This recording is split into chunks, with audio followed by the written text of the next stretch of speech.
Hey there, welcome everybody. This is CP Cards and Dice with the Ultimate Inside Pitch Base Running Tutorial Part 1.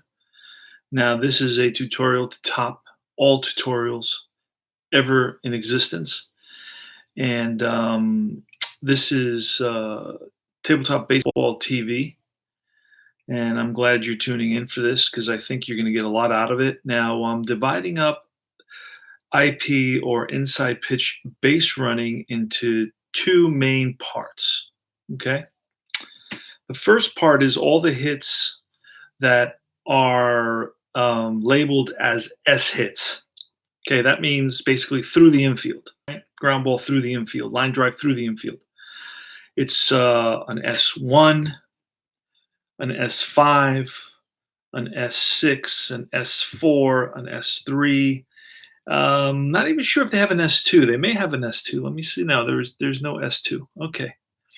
And this is the chart right here. This little square, right? I'm just straight out looking at all the hits that are S labeled. All right. Let's start off. I'm going to use the Mets lineup. They all have different base running numbers, and I'm going to start off with Jeff McNeil. This is not unlike a high school base running practice where everybody gets to run and take their lead with the pitcher and so on and so forth. All right. So my first runner is going to be Jeff McNeil. Okay. And then I'm going to go up and down the chart with the hits, right? So you can see how exactly this works. And the first thing I'm going to do is go to from first to third. Right. I'm going to be going from first to third on all the hits. Then I'm going to be going from home to second on all the hits. It's that simple. So let's get started. Now I'm timing this to be exactly 15 minutes. I don't want it to be a minute more. I don't want it to be a minute less. So let's get started. All right. So the first one, and I want you to visualize this because the visualization of the base running is what really gets you to see it and to understand it and to feel it. And you got to get into the designer's shoes, into the designer's, philosophy to really, make this your own. So people are struggling with this. I struggled with the base running, but I think that I've got it, and I try to understand why is it that I got it and what helped me understand it. And that's what I'm trying to share with all of you. Let's start off with McNeil. Let's look at his base running. His base running is a 3, right? On the top of the chart, the first one going from first to third is an S3. That means it's a single that goes past the first baseman into right field, gets cut off from the right fielder or by the right fielder. So for him to go from first to third, he needs to, and with fewer than 2 outs, I'm doing everything with fewer than 2 outs. With 2 outs, he gets another boost, an extra runner, an extra point, I guess, if you want to call it that. Right now, he's a 3, right? He's a 3. And to go from first to third, there's the number 2. And that says he needs to be at least a 2 to make it to third. Well, guess what? Okay, he's a 3. So he's more than a 2. So really the thinking behind this is if the base runner, oh, hold on, I got to fix my dog. I'm sorry, bud. I'm sorry. Here, come here, bud. Come here. I'll move all my books off your chair. Come here. Right there. Look, you got it now. Okay? Sit there. I fixed it for you. I put all my charts. Come here. Come here. Look what you got. Look what you got. Good boy. Good. There you go. Good boy. All right. I'm sorry, guys. I put all my charts on his chair, and he tried to get on his chair, and he was so uncomfortable. All right. All right, so he's going to go to third base, and I just explained that. An S3 is a ball hit here, so he's going to go to third base easily because it says 2, and he's a 3. 3 is higher than 2. That's the simple. All right, next base runner. Next base runner takes first base. So we're going to pull him off. It's Ahmed Rosario. Ahmed Rosario is a 4. So to go from first to now it's going to be an S4. And an S4 says at least a 3. So that's a ball that's kind of hit up the middle or more towards second base, and it gets right by the second baseman. So he needs to be higher than a 3 to make it to third. And he's a 4, so that's higher, at least a 3 or a 4, right? 3 or higher. All right, so next base runner. Next base runner is Pete Alonso. Pete Alonso is a little bit slower, a lot slower than the other two guys. He's a two. He wants to go, a ball hit up the middle. He wants to go from first to third. It says four. Now, four beats two. So, in other words, the roller, the number is higher than the base runner. So, he doesn't get to do that. Remember, the base runner has to be higher than either the roll, when there's a roll involved, or the number that's on this chart. Okay, there's no rolls involved in anything that's an S hit. Okay, so Pete Alonso cannot advance. JD Davis is a one. That's terrible. And he's going to go, he wants to go from first to third on an S6. Well, guess what? It says five. So he has to be at least a five, and he's a one. So he's not going to third. All right, not even close. Okay. Next base runner. Here comes Wilson Ramos, one of the slowest guys in baseball. All right. And the next number here is a hit that goes past the third baseman. Well, guess what? This is going to be a six. So he needs to be at least a six to advance to third base. Okay. And he is a one. So he's nowhere near a six. So he's just going to go to second base. Okay.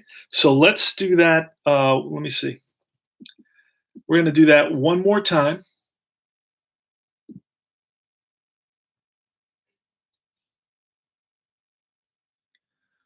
I'm looking at, what did I put here? 14 hours? Oh yeah, I put 15 hours instead of 15 minutes. So we're going to leave it at 10 minutes now because I think I've used up at least 5 minutes of the time. All right. So now we're going to go to the next bunch of batters and we go up and down. Now what we're going to do now is go from second base to home, which is a whole different beast altogether.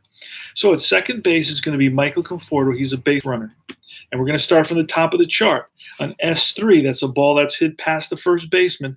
Well, you need at least a four to make it, at least a four to make it home. And Michael Conforto is a four, so he's going to score. Okay. Todd Frazier is a three. The next hit is an S4. That's a ball past the second baseman. You need at least a two. And he's a three, so he beats a two, and he's going to score. There you go. Okay. Next is Juan Lagares, and Juan Lagares from second base is a four. The next type of hit is an S1. That's a ball past the pitcher, up the middle, and into center field. Well, guess what? This is kind of, I can visualize this as kind of like a slow roller, and this is going to be an easy ball to advance on. So it's a one. If you're at least a one or better will score from second base on this type of hit. Okay. So Lagares scores. Next runner at second base is Noah Syndergaard. And the next type of hit is an S6. Which means a three. So you need to be at least a three to score, and he's a one, so he does not score. Okay. And that was the lineup. That's the lineup for the Mets. Now let's go through the Washington National lineup, because that's the teams that we're playing. The next hit is going to be an S5 from going from second to home. That's a ball that's hit past, right, the third baseman. And you're going to need at least a five. Trey Turner's second base is a three. Now, this is not speed, but base running ability based on the cybermetrics of scoring runs. Don't see people confuse this with speed and say, wait, Trey Turner's the fastest guy alive. Yes, but based on the data, he didn't score enough runs to qualify higher. All right, and that's just the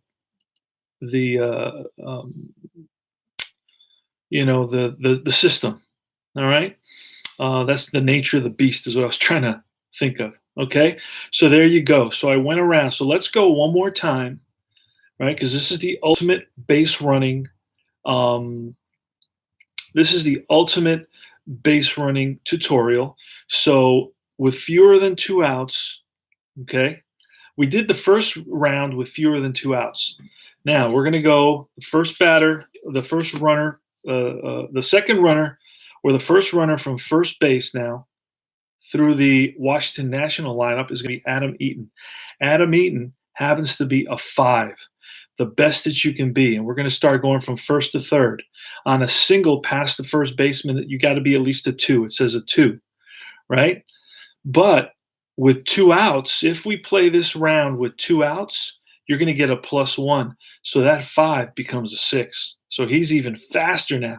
So he beats that 2 by a lot. So he's going to go first to third. Okay. Next base runner at first base is Anthony Rendon. This is going to be a hit past the second baseman, an S4. You need to be at least a 3. Rendon is a 3, but with 2 outs, he's a 4. So he beats it by an extra point. So he will go from first to third. All right. Next hit is going to be an S1, and the runner is going to be Juan Soto, who's a 3. S S S1 going from first to third, which is what we want to do, is going to be at least a 4. With 2 outs, you get that +1. He's a 3 +1. He's a 4. And here it says a 4, so he would make it first to third. Okay. The next hit is going to be a hit, the S6 past the shortstop.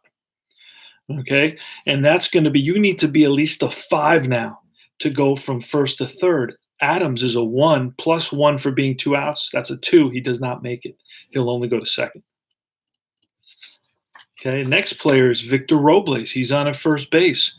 It's a ground ball past the third baseman and into the outfield. It's going to be a 6 to go from first to third. He's a 4 +1 for 2 outs. He becomes a 5. He will not go to third base. He's got to stop there. Okay. That's a tough one to go to from first to third on. The balls hit to the left side are much tougher to go from first to third. Balls hit to the right side, the ball is behind you. The throw is much farther from outfield, right field, or right center field to third base. So that's the reason it's easier to go from first to third with balls to the right side of the field versus balls to the left side of the field. All right. So we went through the 5 different types of hits in that situation. Now let's go from second to home with 2 outs, and it's going to be a new batter. It's going to be Asdrubal Cabrera. He's a number 1, so he's not a very good base runner. To go from second to home with 2 outs, he's going to get a +1. He's going to be a 2, but you're going to need a 4 with a ball that's hit to past the first baseman. Okay? That's a tough one. Now, the next hit and the next runner is going to be Yan Gomes. He's only a 2. All right? But plus there's 2 outs, so he's going to become a 3. Now, it's an S4 with a runner at second to go from second to home. That's what we're doing in this round. Second to home. He's going to have to be at least a 2. All right? And Yan Gomes is a 2 +1 is a 3. So he's better than a 2, so he will score. Yan Gomes comes around. Okay? Now a ball hit up the middle with a runner going from second to home. And the runner is going to be Patrick Corbin. He's a 1. Okay, plus there's 2 outs, so he's a +1, so that's a 2. He's a base runner speed 2. You need to at least be a 1 with a ball hit up the middle. Slow grounder up the middle, man. He's hauling it. He's hauling it, and he's going to score. All right? The next type of grounder is a grounder past the shortstop, and it's the baby shark, Gerardo Parra, who's a 3. He's at second base, and this is an S6 past the shortstop. He's a 3 +1 because there's 2 outs. He's a 4, and you need to be at least a 3. He will score. Okay? On the S6, you need to be at least a 3. The last hit is past the third baseman. You need to be at least a 5. And the next runner is going to be Andrew Stevenson. He's a 3. You need to be at least a 5. He's a 3 +1 because there's 2 outs, but you need to be a 5. He's only a 4 because of the +1, so he does not score. He stops at third base. Okay, so that was it.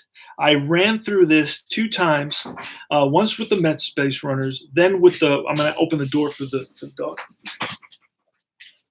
Come on, Bubba. Come on. It's okay. It's all right.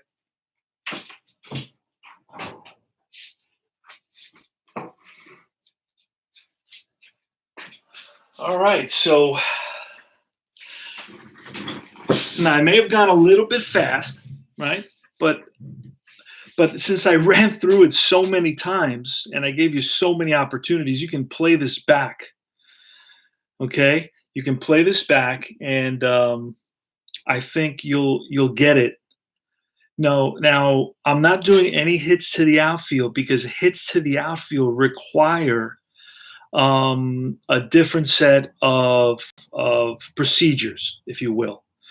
Okay, there's factors that kind of play a role. Again, where in the outfield it was hit for a runner to go from first to third. So I'm going to give you a little quick look, a preview of what we're going to see in part two of my base running. And if I have to do this again because I ran by it very, very quickly, then I will do this tutorial again. Okay.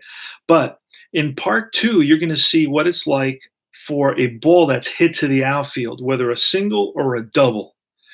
Okay, that's going to have an effect. And there's going to be, for example, if you want to go from first to third on a ball that's hit to left field, it's going to be a -2 because the left fielder is right by the third base bag. That makes sense. But if you're going from first to third with a ball hit, right, to right field, guess what? You're going to get a +2 because that ball is way behind the runner, and the distance between right field and third base is double that of the distance between left field and third base.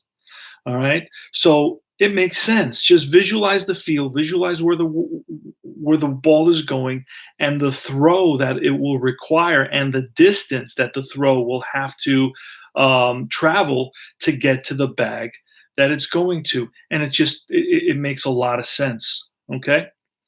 So, there he is. Anthony Barisi. That's my 15 minutes are up. My 15 minutes of fame. Is this game better than replay baseball? Okay. Um, this is something. I'll be honest with you. It's subjective. It's really subjective. Everybody's mind is different, and I really like this. I'm going to say it's different. It's different than replay baseball. I can't really tell you it's better. Now, would I tell you if it's better for me?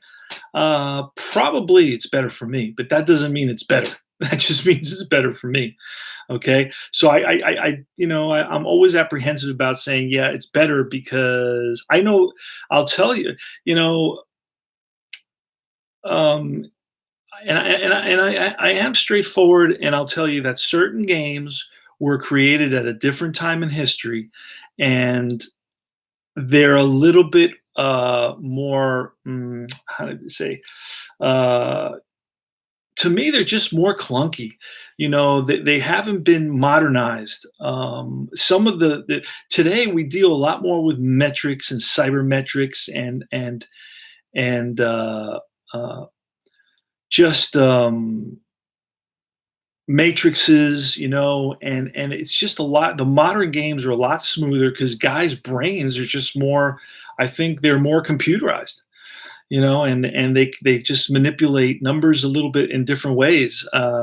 There's some games that we play that were designed in the 1950s, and they pretty much stayed the same. There's two games in particular, and I'll name them Stratomatic and APA, are systems designed during the Cold War, okay, during the Cuban Missile Crisis, during McCarthyism, okay.